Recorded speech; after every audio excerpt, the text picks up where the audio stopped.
कि कमरे में पीर साहब ने मुझे ये हुक्म दिया कि आपको इल्म पे बोलना है। याद रखें, जब हम लोग उर्स में जाते हैं तो बहुत सारे लोग ये कहते हैं कि हमारे अब्बा की करामत पे बोलना, हमारे दादा की करामत पे बोलना, हमारे सिलसिले पे बोलना, लेकिन आखिर इस मर्द कलंदर की फिक्र देखें कि ये अपने अब्बा पे नहीं बुलवाना चाहते, अपने दादा पे नहीं बुलवाना चाहते, अपने सिलसिले पे नहीं बुलवाना चाहते। ये हुक्म दे रहे हैं तो ये कि आपको इल्म पे बोलना है। वैसे मैं सबको टारगेट नहीं कर रहा हूं और टारगेट करके तकरीर करने को मैं गीबत समझता हूं और हराम समझता हूं। आजकल बहुत सारे पीरों की सोच ये है कि इल्म को पे काम होने मत दो, इसलिए कि अगर मुरीदों को वफादार बना के रखना है तो इनको जाहिल बना के रखो, इन्हें अनपढ़ बना के रखो। ये जितने अनपढ़ होंगे उतना एतिकाद ज्यादा होगा, ये जितने अनपढ़ होंगे उतना ज्यादा ये गुलामी करेंगे। जिस दिन इनके हाथों में इल्म की शमा होगी ये गुलामी की जंजीरों से बाहर आएंगे। उसकी वजह यह है कि दुनिया की हर तौहम परस्त कौम जो है अपने मानने वालों को जाहिल रखना चाहती है, अनपढ़ रखना चाहती है, इसलिए कि जो गलती पर होगा वो कौम को हमेशा अनपढ़ रखना चाहेगा, वो जाहिल रखना चाहेगा, क्योंकि इल्म जो है वो जहालत अंधेरा है और लाइल्मी अंधेरा है। जो इंसान अंधेरे में होता है फिर वो जो है फर्क नहीं कर पाता काले और गोरे में, अच्छे और बुरे में, ऊंच और नीच में, हुस्न और कुब में, वो फर्क नहीं कर पाता। लेकिन जब इल्म आता है तो इंसान को शऊर आता है। तन्हा इस्लाम है, इस्लाम ने नमाज की तालीम बाद में दी है, रोजे की तालीम बाद में दी है, हज की तालीम बाद में दी है, ज़कात का हुक्म बाद में आया है। इस्लाम सबसे पहले जो बात करता है इक़रा बिस्मि रब्बिकल लज़ी खलक़, अल्लाह के सच्चे रसूल सल्लल्लाहु अलैहि वसल्लम पर जो पहली आयत नाज़िल हुई है वो है इक़रा, पढ़िए अपने रब के नाम से, पढ़िए अपने रब के नाम से।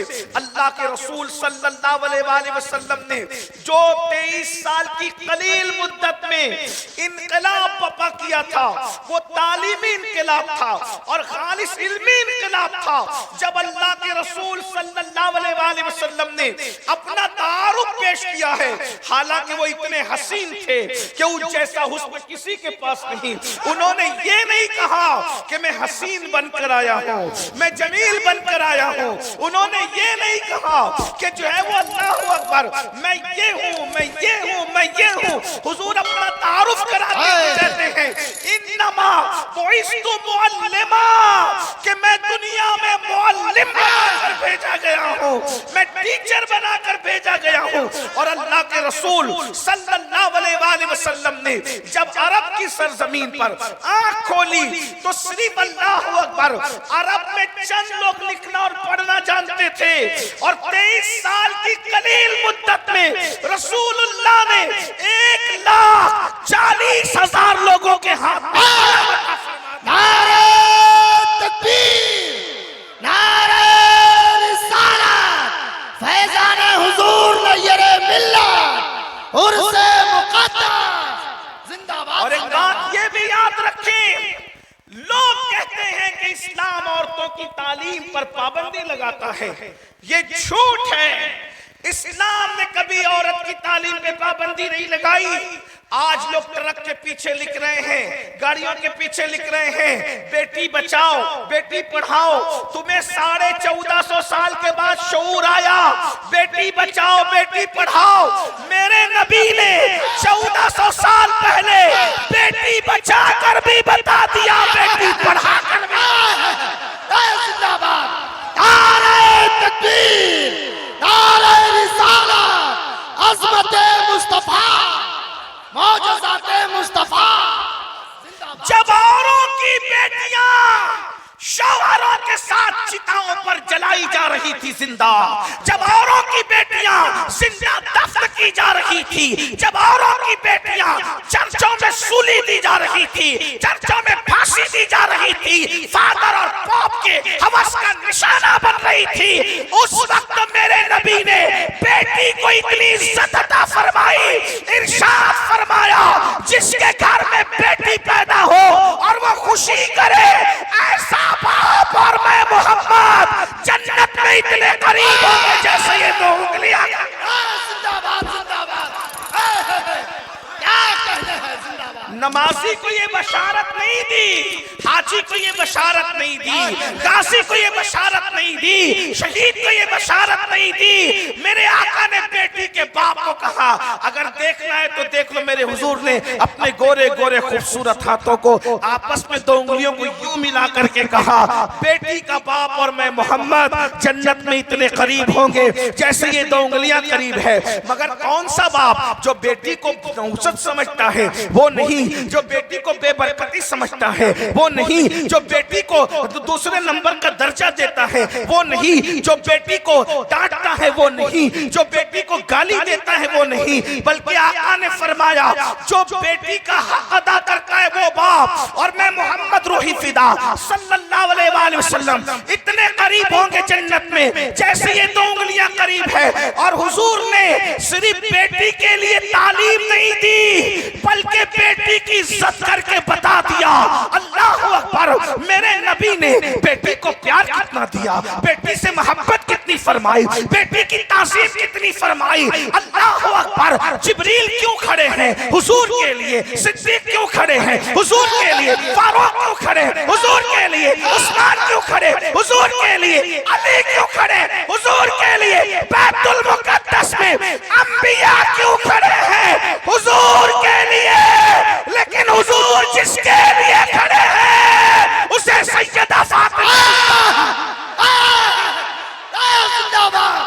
नारे तकबीर, अरे जोर से नारे रिसाला, मसलके आला हज़रत, मज़हबे इस्लाम जिंदाबाद। जब लोग बेटियों को जिंदा दफन कर रहे थे उस वक्त मेरे नबी बेटी के लिए उठ करके खड़े हो रहे थे, खड़े नहीं हो रहे थे। मेरे आका हजरत सैयदा तैयबा ताहिरा आयशा सिद्दीका फरमाती है कि जब भी सैयदा फातिमा आती तो हुजूर उठ करके खड़े हो।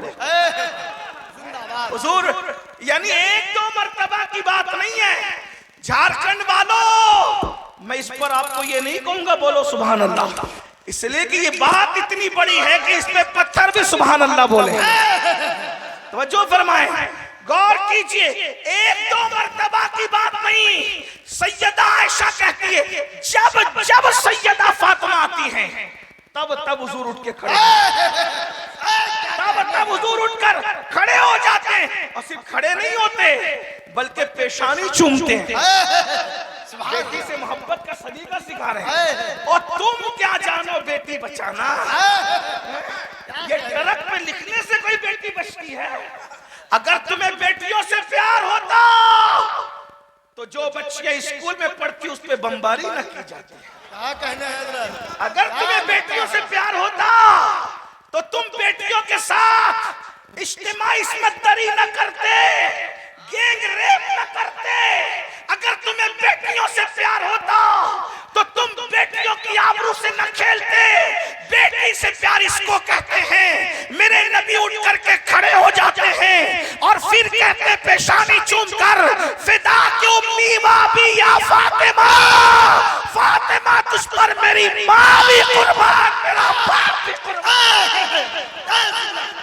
अल्लाहु अकबर, या रसूल अल्लाह। ये मकाम दिया बेटी को। और एक बात और अर्ज करूं, नबी उठ करके दुनिया में खड़े हो रहे हैं, लेकिन एक जुमला और अर्ज कर दूं आपके सामने, बेटी को मकाम देना इसे कहते हैं, बेटी को मर्तबा देना। जब कयामत के दिन किसी की कोई इज्जत नहीं होगी, सब नफ्सी नफ्सी कह रहे होंगे, है ना, सब नफ्सी नफ्सी कह रहे होंगे। अल्लाह अकबर। उस वक्त अर्श के नीचे से आवाज आएगी, महशर वालों गर्दन को झुका लो, आंखों को बंद कर लो, नबी की शहजादी से गुजर रहे। जिंदाबाद जिंदाबाद, सुभान अल्लाह, अल्लाहु अकबर, या रसूल अल्लाह। ने बेटी को बचाया और बेटी को कितना पढ़ाया। तवज्जो, यहाँ आजकल लोग कहते हैं बेटी को पढ़ा के क्या करेंगे। मैंने कहा हुजूर ने बेटी को इतना पढ़ाया जब सब चुप रहे तो हुजूर की बेटी बोल पड़ी। हुजूर की महफिल, हुजूर की महफिल है। लोग कहते हैं इस्लाम बेटी को नहीं पढ़ाता। मैंने कहा जब तुम बेटियों को जला रहे थे तब मेरे नबी ने इतना पढ़ाया कि जहां बाबे मदीनतुल इल्म अली भी चुप रहे, क्या कहते हैं?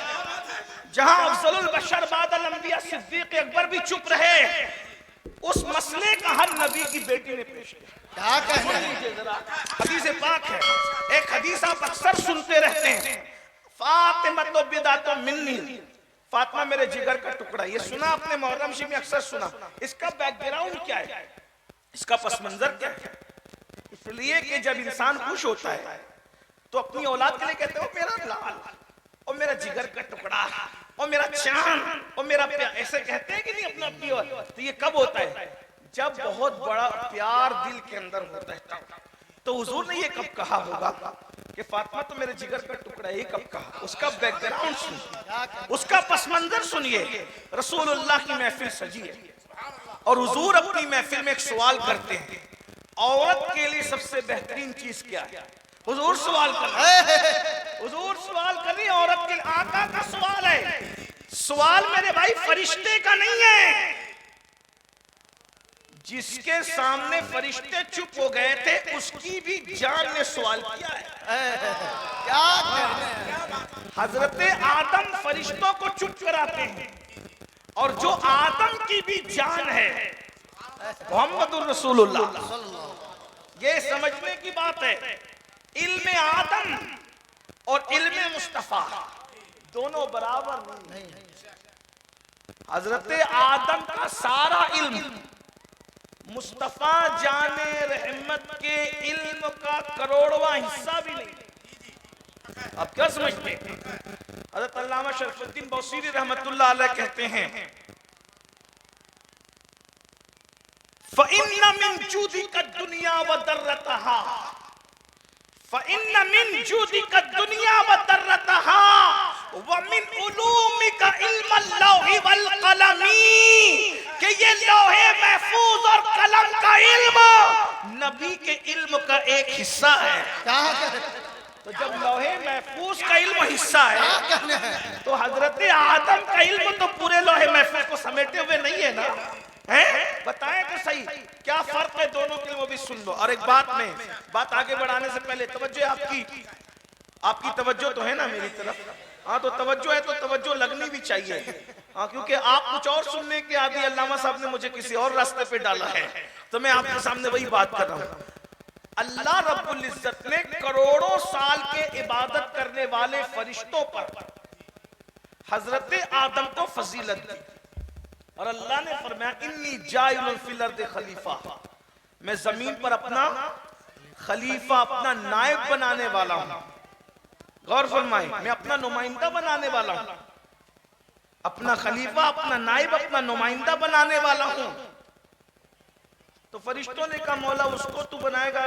वो पूरी लंबी दास्तान है, कुरान मुकद्दस में जगह जगह आई है, पहले पारे में तो बड़ी तफसील है उसकी, फिर और भी आगे आई है। तो कहा तू उसको बनाएगा जो जमीन पे जाके फसाद करेगा? तो अल्लाह ने फरमाया कि जो मैं जानता हूं वो तुम नहीं जानते। ठीक है। उसके बाद जब आदम बन गए, अच्छा आदम को बनाया मट्टी से। तवज्जो करना, तवज्जो आपकी बहुत खास तवज्जो। किसी आपको मैं कुछ बताना चाहता हूं, लेकिन थोड़ा सा आप तवज्जो करेंगे तो चूंकि इल्मी पॉइंट है ना, इल्मी निकात है, वो आपको समझ में आना चाहिए। अगर मैं समझा सका तो कामयाब है, क्योंकि तकरीर तो वही है जो समझाने में कामयाबी, वरना सर पे से जाए तो फिर क्या बात है। आदम अलैहिस्सलाम को अल्लाह ने फरिश्तों के सामने बनाया। ध्यान देना, फरिश्ते हजारों लाखों करोड़ों साल से पहले से हैं, इबादत कर रहे हैं। फरिश्तों के सामने बना, छुपा के नहीं बनाया, सामने बना। अच्छा, फिर फरिश्तों को ही ड्यूटी दी, बना रहा है खलीफा, फरिश्तों को ड्यूटी दे रहा है मट्टी उठा के लाओ, और मट्टी फिर मट्टी है। आप समझते हैं मट्टी किसे कहते हैं? जिसकी कोई कदर नहीं होती उसको मट्टी कहते हैं। ध्यान देना, कहीं ले जाना है आपको, तवज्जो करना, साथ चले। अल्लाह करे हजरत सरकार नैय्यर मिल्लत के फैज़ और फ्यूज़ और बरकत से आप इस गुफ्तगू को समझ सकें। खानका है और इल्म की बात खानका ही में हो सकती है ना? इल्म की बात खानका में ही हो सकती है, क्योंकि जितने इल्म वाले निकले हैं जो सुधरे हुए हैं, सब खानकाई। क्या कह रहे हैं? हाँ हाँ, जितने इल्म वाले सुधरे हुए हैं सब खानकाई है, और जो इल्म वाले हैं और खानकाई नहीं है वो सुधरे हुए नहीं है। वजह, पढ़े लिखे तो हैं लेकिन खानकाई नहीं है, तो बहक गए। क्यों? इसलिए कि इल्म को बर्दाश्त करने के लिए ज़र्फ चाहिए, क्या कहना है? और जहां ज़र्फ नहीं है, जो जरा सा पी के बहक गया उसे मैं कदे से निकाल दूं। थोड़ा सा इल्म क्या आया, थोड़ा सा इल्म क्या आया, खानकाई नहीं था, कहने लगा मैं नबी की तरह, नबी मेरी तरह। थोड़े से इल्म पे कहा मैं नबी की तरह, नबी मेरी तरह। लेकिन जो खानकाई था, अरे कहा उनकी तरह कोई हो ही नहीं सकता। सरवर कहूं के मालिक, बागे खलील का गुल ज़ेबा कहूं तुझे, हिरमा नसीब हो तुझे उम्मीद के कहूं, जाने मुराद काने तमन्ना कहूं तुझे, सुबह वतन पे शामिल गरीबा को दू शरफ, बेकस नवाज के सिवो वाला कहूं तुझे, मुजरिम अपने अफ़्व का सामा कनू शहा, बेकस नवाज के सिवो वाला कहूं तुझे, और तेरे तो वास्तो आए बेतनाई से बरी है राव मेरे शाह। मैं क्या क्या कहूं तुझे, क्या क्या कहूं तुझे, क्या क्या कहूं तुझे। सुन लेना, इल्म वाला बिगड़ के कहता है नबी मेरी तरह, इश्क वाला अगर खानकाई नहीं है तो वो भी बिगड़ के कहता है नबी खुदा की तरह। इश्क के नाम पे वो बिगड़ा जो खानकाई नहीं था, इल्म के नाम पे वो बिगड़ा जो खानकाई नहीं था। लेकिन जिसे दुनिया अहमद रजा कहती है वो दर्सगाही भी था और खानकाई भी था। जब कहा क्या क्या कहूं तुझे, क्या कहना है? तो लोगों के कान खड़े हो गए। जैसे ये गांजा चरस भंग पीने वाले अड़गम तड़गम लोग इश्क के नाम पे क्या क्या में क्या क्या बकते हैं, तो तू क्या कहेगा अहमद रजा? तो अहमद रजा कह रहा है मैं सिर्फ खानकाई नहीं हूं, मैं दरसगाही भी हूं, कब्रस्तानी नहीं हूं, दरसगाही हूं, और खाम खाई नहीं हूं, खान खाई हूं। क्या क्या कहूं मैं, उसने क्या क्या कहूं मैं अपनी तरह कहा, इसने क्या क्या कहूं मैं खुदा की तरह कहा। लेकिन जो दरसगाही और खानकाई दोनों था, उसने कहा क्या क्या कहूं तुझे, तो लोगों के कान खड़े हो गए। तो तू क्या क्या कहेगा, तो कहा लेकिन रज़ा ने खत्म सुखन इस पे कर दिया, खालिक का बंदा खल्क का आका कहूं तुझे। नारे तकबीर, नारे रिसालत, मसलके आला हज़रत, फैज़ाने आला हज़रत, फैज़ाने हुज़ूर नय्यरे मिल्लत हज़रत अल्लामा सैयद मोहम्मद अमीनुल कादरी साहब। जहां सिर्फ इल्म है इश्क नहीं है वहां भी बर्बादी है नबी को अपनी तरह। जहां सिर्फ दावे इश्क है इल्म नहीं है वहां भी बर्बादी है। इसीलिए लोग, मैं इश्क नहीं कह रहा हूं, दावा इश्क कह रहा हूं, इसलिए कि इल्म के बगैर तो इश्क हो भी नहीं सकता। क्या कहना है? इल्म के बगैर, यही तो प्रॉब्लम है। हमसे लोग इसलिए लड़ते हैं कि तुम मौलवी लोग ये बात क्यों कहते हो कि इल्म के बगैर इश्क नहीं होता। मैंने कहा मेरे भाई आसान सी बात है, जिसे आप जानते ही नहीं उससे इश्क हो। क्या कहना है? क्या कहना है? अगर मैं आपको ये कहूं कि वो फुला फुला फुला फुला अल्लामा मौलाना और 4 सतर में, तो 4 सतर में तो मैंने कभी किसी का नाम लिया नहीं, अपने पीर का नाम भी 4 सतर में नहीं लेते हैं। हाँ, लेकिन बहरहाल अगर 4 सतर के अलकाबात के बाद मैंने किसी का नाम लिया, उसको उससे आपको इश्क है, तो आप कहेंगे मैं उसको जानता ही नहीं हूं। हैं? जब जानता नहीं हो तो इश्क कैसे हो सकता है? ये जिसको जानते हैं उसी को तो उसी से तो इश्क होता है, तो जानने ही को तो इल्म कहते हैं। क्या कहना है? जब आप जानेंगे नहीं तो इश्क होगा कैसे? जानेंगे तो इश्क होगा, जानेंगे तो मानेंगे, मानेंगे तो इश्क होगा। देखे बगैर इश्क हो सकता है, इल्म के बगैर इश्क नहीं हो सकता। क्या कहना है? उवैस ने देखा नहीं था, क्या लेकिन आलिमे रसूल जरूर थे। तवज्जो, देखा नहीं था। इल्म जरूरी नहीं है कि देख के हो, बगैर देखे भी हो सकता है। इसीलिए तो देखने वाले को कहा, जब देखने वाले ने कहा उवैस बड़ा आशिक बनता है, देखने क्यों नहीं आया? तो कहा हुजूर आपने तो देखा है ना, एक सवाल कर दूं, जवाब दे दो। तो कहा बोलो। तो बताओ नबी की भवें मिली हुई थी कि अलग अलग थी? आपने तो देखा है ना। उवैस ने देखा नहीं था मगर आलिम थे नबी के, इल्म था नबी के बारे में। कहने वाले रो पड़े, कहा उवैस मासरत नहीं बता सकता क्योंकि मैंने देखा तो बार बार है मगर अदब की वजह से उनके चेहरे पे नजरें टिकती नहीं थी, बार बार झुक जाया करती थी। कहा मगर मैं बता सकता हूँ सरकार कि भवों का क्या आलम था। का बताओ? का नजदीक से देखो तो मिली हुई होती थी और दूर से देखो तो जुदा जुदा होती थी।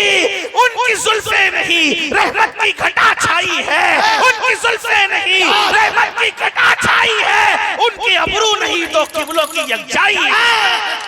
जिंदाबाद जिंदाबाद। उनके अबरू नहीं तो किबला की। तो जहाँ इल्म नहीं है सिर्फ दावे इश्क है वहां भी गुमराही है, और जहाँ सिर्फ इल्म है इश्क नहीं है वहां भी गुमराही है। ये सैयद गुलाम सरवर साहब खानका से इल्म की आवाज इसलिए दे रहे हैं कि जहाँ इल्म के साथ इश्क होगा वहां रिजात की राहें हमवार हो जाए।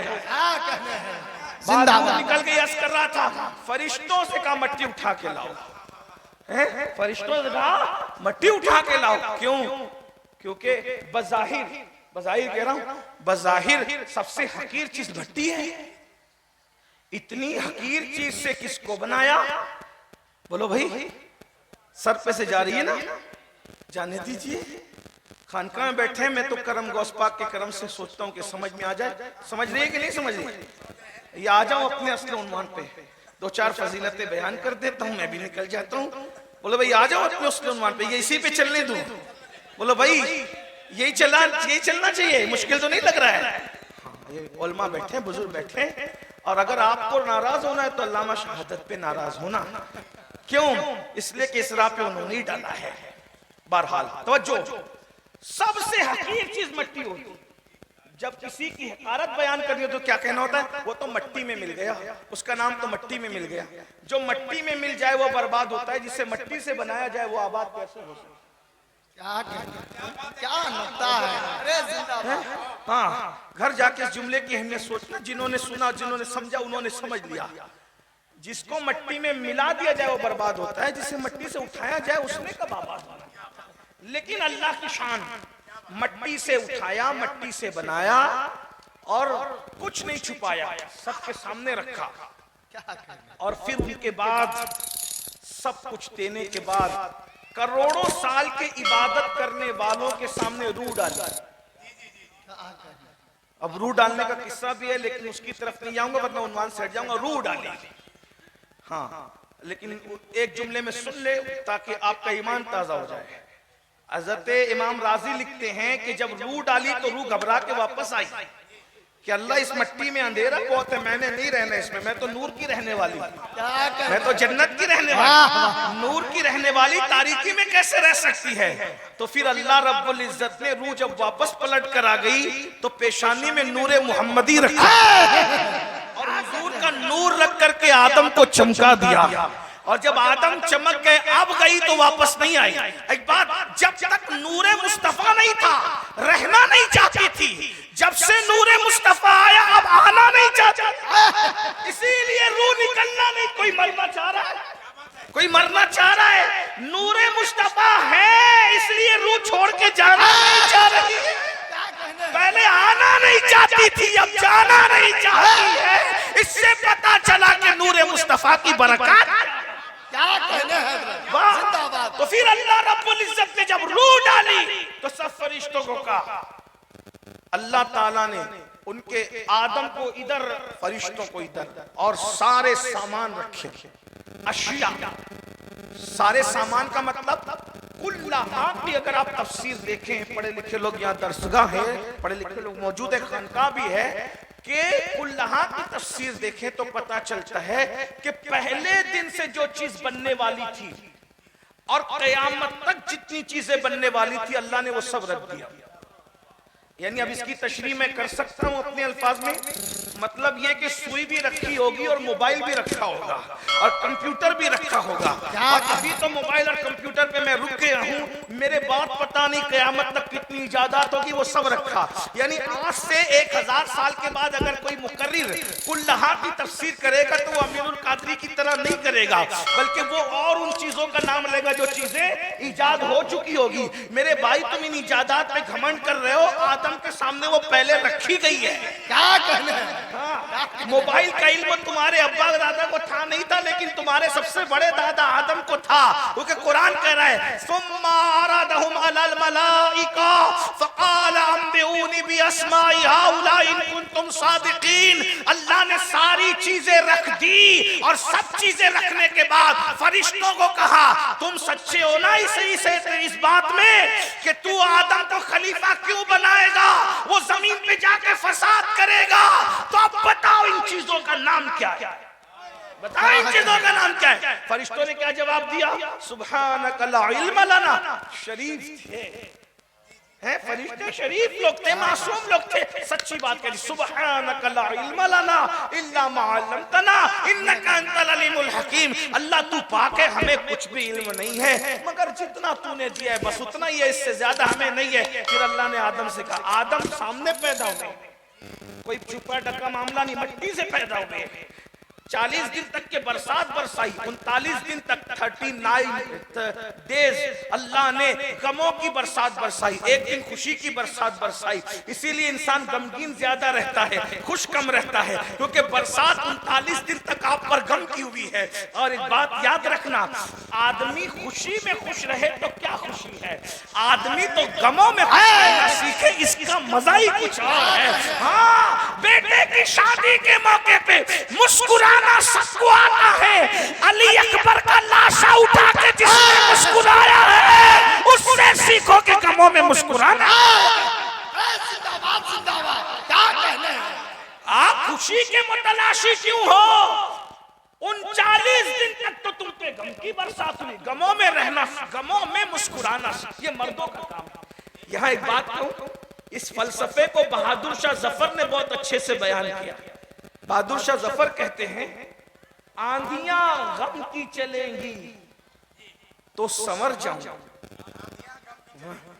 तवज्जो करें, जो समझ रहे ना कि ये जंग की आंधियों से मुसलमान बिखरेगा, ओ बिखरते बाल है, मोमिन नहीं बिखरता। क्या कहना है? हम किसी के सर के बाल थोड़ी है जो जंग की आंधियों से बिखर जाएंगे। क्या कहना है? ये आंधियां बिखरने के लिए नहीं आती मोमिन को, ये आंधियां तो संवारने के लिए। बस मोमिन बनने की जरूरत है, मोमिन बन जाओ, आंधियां बिखेर नहीं सकती, आंधियां तो तुम्हें जो है संवार देंगे।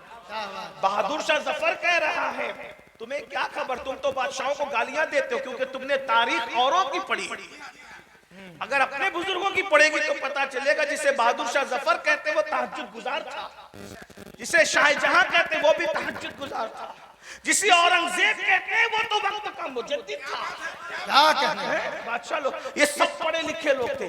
आज थोड़ी सी चर्बी चढ़ जाए तो आदमी पढ़ाता नहीं, मौलाना पढ़ा के क्या करेंगे। बादशाह अपने बच्चों को इतना पढ़ा रहे थे कि तहज्जुद की उनकी कज़ा नहीं होती।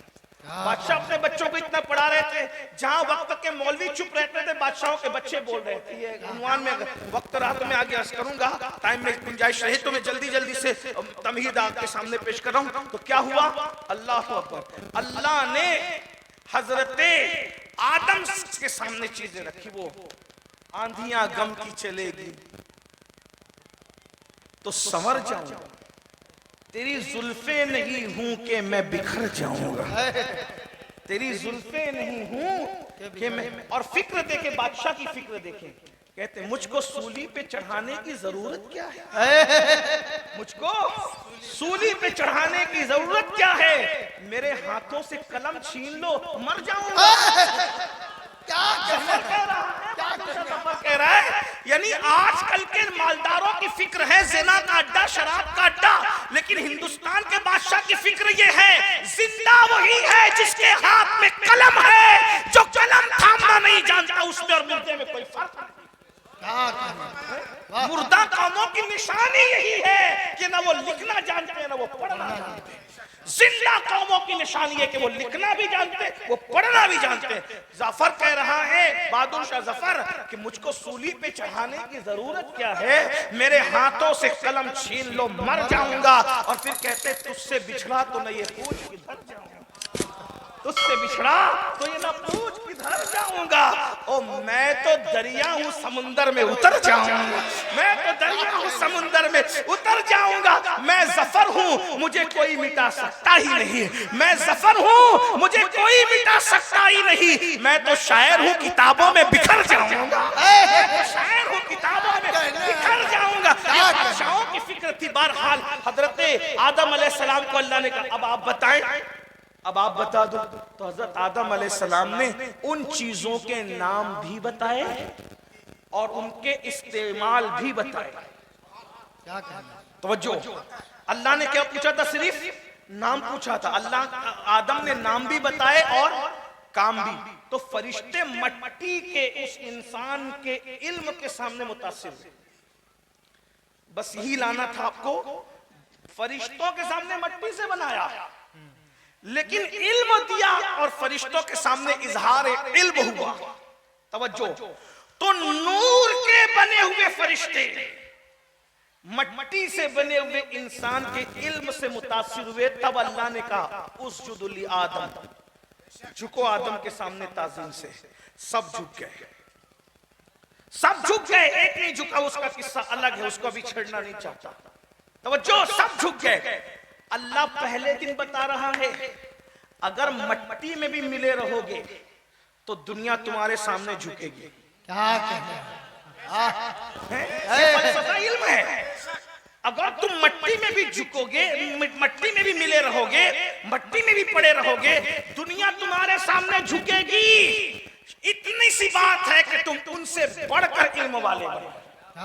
फरिश्तों के पास इबादत थी, आदम अलैहिस्सलाम ने तो अभी एक बार सुभान अल्लाह भी नहीं कहा था, अल्हम्दुलिल्लाह भी नहीं कहा था। जो अभी तक साजिद नहीं था, यानी सजदा जिसने नहीं किया था, वो मसजूद बन गया। किस वजह से? जो सजदा खुदा का नहीं किया लेकिन फरिश्तों का मसजूद बन गया। वजह क्या थी? उसे इल्म कहते हैं। अल्लाह ने पहले दिन तुम्हें बताया अगर अपने सीनियर कौमों को झुकाना है तो उनसे बढ़कर मैदान इल्म में आना पड़ेगा। तुम्हारे सामने कौमें झुके, क्या कहने? जिंदाबाद। जिसके सामने इल्म के सामने फरिश्ते झुक गए, ये दुनिया की दूसरी कौमों की बात क्या है। लेकिन अब सुनिए इल्म आदम में और इल्म मुस्तफा में क्या फर्क है। अल्लाह फरमाता है वो अल्लमा आदम अलअस्मा कुल्लहा, हमने आदम को कुल अशिया का इल्म अता फरमाया। और कुल अशिया का नहीं, कुल अशिया के अस्मा, कुल अशिया के नामों का इल्म अता किया। तवज्जो करना, किसका इल्म अता किया? एक है नाम और एक है हकीकत। एक है चीज का नाम और एक है चीज की। तरबूज नाम है, तरबूज कैसा होता है, उसकी लज्जत कैसी होती है, मीठा होता है, खट्टा होता है, तासीर में ठंडा होता है, गर्म होता है, ये उसकी हकीकत है। खरबूजा नाम, खरबूजे की हकीकत मीठा खट्टा जैसा भी होता है। तवज्जो है आपकी? हाँ, बात मैं मुश्किल थोड़ी कर रहा हूँ क्योंकि इल्म की बात तो मुश्किल ही होती है ना। लेकिन ये है कि अल्लाह ने आदम को सिर्फ नामों पर मुत्तला किया और हुजूर को क्या कहने? हुजूर को सिर्फ नामों पे नहीं फरमाया, वअल्लमका मा लम तकुन तालम व काना फदलुल्लाहि अलैका अज़ीमा। महबूब आप जो कुछ नहीं जानते थे हमने वो सब कुछ तुम्हें सिखा दिया। तो इल्म मुस्तफा का फर्क क्या है? फरिश्ते आदम के इल्म के सामने ताज़ीम से झुक गए और जिसके सामने फरिश्ते झुके हैं वो आदम शबे मेराज ताज़ीम से मुस्तफा। जिंदाबाद। बच्चों, आदम को पहले भेजा फिर इल्म दिया, आदम को पहले भेजा फिर इल्म दिया, आदम को पहले भेजा फिर इल्म दिया, आदम को पहले भेजा फिर इल्म दिया। मेरे नबी फरमाते हैं, मेरे नबी फरमाते हैं, मेरे नबी फरमाते हैं, इन्नमा बुइस्तु मुअल्लिमा, मैं मुअल्लिम बना कर भेजा गया हूँ। आदम को भेज कर बनाया और उनको बना कर भेजा। क्या कहना है जिंदाबाद। आदम को भेज कर बनाया, आदम को भेज कर बनाया और उन्हें बना कर भेजा। आदम को इल्म अशिया दिया, इनको सब कुछ अता किया, उनको कुल्लहा दिया और इनको कुल्ली अता फरमा दिया। क्या कहना है। और कोई गैब क्या तुमसे नेहा हो भला, जब ना खुदा ही छुपा।